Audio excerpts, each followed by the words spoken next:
தங்கராஜ் வந்து ரேவதி கூட போகிறத பார்த்துட்டு மனசு கஷ்டத்தோடு நிற்கிறாங்க. இங்கே வந்து மலரும் மதியும் பாவம் ரேவதி எவ்வளோ வந்து வந்து மாட்டிக்கினா எப்படிலாம் வந்து கஷ்டப்படுத்திட்டாங்க எல்லாருமே அவளை. அவள் பாவம் இப்போது அவள் தங்கராஜ் அண்ணங்கிட்ட மாட்டிக்கிட்டு எவ்வளோ கஷ்டப்படுறா அப்படின்னு சொல்லிட்டு புலம்பிகிட்ருக்காங்க. இங்கே மலர் இங்கே இப்படி பண்ணுவான் ரேவதி நினச்சி கூட பார்க்கல. என்னை பற்றி என் பொண்ணே பேசினா மருமகளெல்லாம் எப்படி மதிப்பாளுங்க, இப்படி பண்ணிட்டாளே அப்படின்னு சொல்லிட்டு அவங்க மாமியார் வந்து புலம்பிகிட்ருக்காங்க. ஐயோ ரேவதியை கரிச்சு கொட்டுவாங்களே, இப்போ என்ன பண்ணுறது அப்படின்னு சொல்லிட்டு மலர் சொல்லிகிட்ருக்காங்க. இங்கே வந்து என்ன பண்ணுறாங்க, மனசு கஷ்டத்தோடய வந்து வண்டியில் வந்துட்டுருக்காங்க. அதை பார்த்து வந்து என்ன வாயை திறக்க மாட்டேங்கிற அப்படின்னோடனே, என்ன வாயை திறக்க சொல்கிறீங்க, உங்ககிட்ட எது சொன்னாலும் அங்கே வந்து என்னை போட்டு கொடுத்துட்டீங்கல்ல, இப்போ உங்களுக்கு சந்தோஷம் தானே அப்படின்னு. நான் ஒன்று போட்டு கொடுக்கல, நான் உண்மையை தானே சொன்னேன். நீ சொன்னல என்கிட்ட, உங்ககிட்ட நான் சொன்னால் புருஷன்ற முறையில் மனசில் இருக்கிறது ஏதோ ஒன்று சொல்லுவாங்க, அதை அப்படியே வந்து சொல்லுவீங்களா நீங்கள்? உங்ககிட்ட போய் சொன்ன பிறகு என்ன சொல்லணும் அப்படின்னோடனே, என்ன வாய் ரொம்ப நீள என்ன செய்ய முடியுமோ நல்லா செஞ்சிட்டிங்கல்ல, நான் பேசக்கூட கூடாதுல்ல அப்படின்னு. ஆமாம் பேசக்கூடாது அப்படின்றாரு. உங்ககிட்ட போய் பேசுகிறாங்க யாராவது அப்படின்னு சொல்லிட்டு டென்ஷனாக வராங்க. என்ன ரொம்ப கூடி ஏதோ பேசுனீங்க, என்ன விஷயம்னு? எதுவும் விஷயம் கிடையாது, உங்ககிட்ட சொல்ல வேண்டிய அவசியமும் கிடையாது, உங்ககிட்ட சொன்னால் நீங்கள் அப்படியே போய் சொல்கிறதுக்கா அப்படின்றாங்க. இங்கே பாரு ஓவராக பண்ணாதேனா, நீ சொன்னதை தான் சொன்னாங்க, நான் ஒன்றும் இட்டு கட்டி ஒன்றும் சொல்லலை அப்படின்னோடனே அப்படியே பார்த்து முறைக்கிறாங்க ரேவதி. இந்த ஆள்கிட்ட மாட்டிக்கிட்ட அவசியம் இருக்குது அப்படின்னு சொல்லிட்டு, என்ன மனசுக்குள்ளே புலம்புற நேரடியாக பேசு அப்படின்னோடனே, அப்பா சாமி நான் எதுவும் பேசலை, நீங்கள் வண்டியை ஓட்டுங்க அப்படின்றாங்க ரேவதி. இங்கே வந்து என்ன பண்ணுறாங்க, மலர் வந்து மதியை பார்க்குறாங்க. மதி வந்து அப்படியே வந்து ரூமுக்கு போகிறாங்க, மனசு கஷ்டத்தோடு போகிறாங்க. மதி சாப்பிடலையானோடனே எனக்கு பசிக்கலை அப்படின்றாங்க. அதெல்லாம் தெரியாது, கொஞ்சம் சாப்பிடுப்பாடு அப்படின்னு சொல்லிட்டு வம்பு பண்ணி வந்து மலர் கொடுக்கறதால மதியம் சாப்பிட்டு போகிறாங்க. மதி போய் மனசு கஷ்டத்தோடு அப்படியே படுத்துட்ருக்காங்க. அப்போ வந்து வராரு சுரேஷை பாட்டு மதி எழுந்துக்க பார்க்குறான். வேணாம் எழுந்துக்க வேணாம், நீ படுத்துக்கோ அப்படின்றாரு.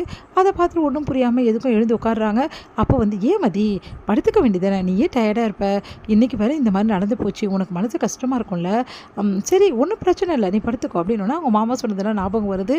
இன்னிலேருந்து உன் வாழ்க்கையை ஸ்டார்ட் பண்ணுறா, இன்றைக்கி அவகிட்ட நல்லா பேசுகிறா அப்படின்னு சொல்லி சொன்னோன்னே உடனே யோசிக்கிறாரு, என்ன பண்ணலாம், ஒரு வேளை வந்து நம்ம அவகிட்ட வந்து அந்த பழைய மாதிரி வந்து ஹக் பண்ண போனால் அதே மாதிரி தள்ளி விட்டுருவாளோ, இல்லை ஏதாவது பண்ணிடுவாளா, ஒன்றும் புரியலையே. மாமா வேறு இப்போ சொல்லி விட்டாரு, என்னால் வேறு வந்து எப்படி பண்ணுறதுன்னு தெரியல, அவகிட்ட நடந்துக்காமல் இருக்க முடியல, என்ன பண்ணலாம் அப்படின்னு சொல்லிட்டு யோசிச்சுட்டே இருக்காரு.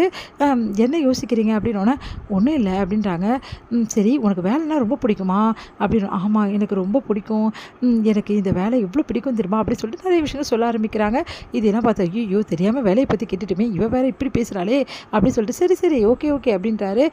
சரி அதெல்லாம் போட்டோம், என்னை பற்றி நீ என்ன நினைக்கிற அப்படின்னோடனே, உங்களை பற்றி என்ன நினைக்கிறதுக்கு இருக்குது, இல்லை அப்படி சொல்லிட்டு கையை வந்து அப்படியே வந்து தொட போகிறாரு. கையை எடுத்துக்கிறாங்க. உடனே வந்து அப்படியே வந்து பொறுமையாக கையை தொடுறாரு. தொட்டோடனே மதி வந்து கையை பிடிச்சி இழுக்க போகிறாங்க. உடனே வந்து கையை பிடிச்சிக்கிறாரு. இங்கே பாருமதி நான் சொல்கிறத கேட்பியா அப்படின்னோடனே, கையை விட்டுட்டிங்கன்னா நான் கேட்பேன் அப்படின்றாங்க. சரி இப்போ என்ன நான் கையை விடணும் அவ்வளோதானே, சரி கையை விட்டுட்டேன். இங்கே பாருமதி நம்ம 2 பேர் புருஷன் பொண்டாட்டி, சரி இங்கே பாரு நம்ம இப்படியே டிஸ்டன்ஸாக இருக்க முடியாதுல்ல, உன் மனசில் இருக்கிறதெல்லாம் என்கிட்ட பேசு, நானும் என் மனசில் இருக்கிறதெல்லாம் பேசுகிறேன், நம்ம டிஸ்டன்ஸ் கொஞ்சம் கீப்பப் பண்ணாமல் நம்ம கொஞ்சம் வந்து நெருங்கி வரலாம்ல அப்படின்னோடனே உடனே வந்து யோசிக்கிறாங்க. இங்கே பாருங்கள் ஏற்கனவே தெரியும் நீ என்னை தள்ளி விட்டு தான் தெரியும், நான் அந்த மாதிரிலாம் நடந்துக்க மாட்டேன், ஜஸ்ட்டு உங்ககிட்ட சாதாரணமாக தான் பேசுகிறேன், நீ தப்பாக நினச்சிக்காது அப்படின்றாங்க. உடனே மதி முறைக்கிறாங்க. ஐயோ முறைக்கிறாளே, வேணாப்பா, மாமா சொல்கிறத கேட்டு ஏற்கனவே ஒரு வாட்டி ஏடிப்பட்டதே போதும், மறுபடியும் வந்தால் எல்லாரும் அசிங்கமாக நினைப்பாங்க, சாதாரணமாக பேசுவோம் அப்படின்னோடனே, இல்லை மதி நான் சாதாரணமாக தான், நம்ம ஒரு ஃப்ரெண்டை பேசி பழகலாம்ல அதுக்காக சொன்னேன் அப்படின்னோடனே அப்படியே பார்க்குறாங்க.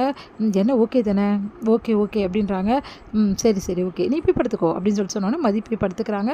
உடனே சுரேஷ் திரும்பி பார்க்குறாங்க. என்ன இவ டிஃப்ரெண்ட்டாக இருக்காரு அப்படின்னு சொல்லிட்டு, அப்பாடா நல்ல காலம் அடி வாங்காமல் தப்பிச்சிட்டோம், அவன் முறைக்கிறத பார்த்தா கண்டிப்பாக நம்மளை தள்ளி விட்டுருப்பா, தப்பிச்சோம்ப்பா, என் மாமா சொன்னதை நான் கேட்டிருந்தேன், அவ்வளோதான், இவளை கொஞ்சமாக பேசி தான் வழி கொண்டு வர முடியும், பரவாயில்ல அது வரைக்கும் ஃப்ரெண்டாக ஏற்றுக்கிறேன்னு சொல்லிட்டா, இது போதும் அப்படின்னு சொல்லிட்டு நிம்மதி அடைகிறாரு சுரேஷ்.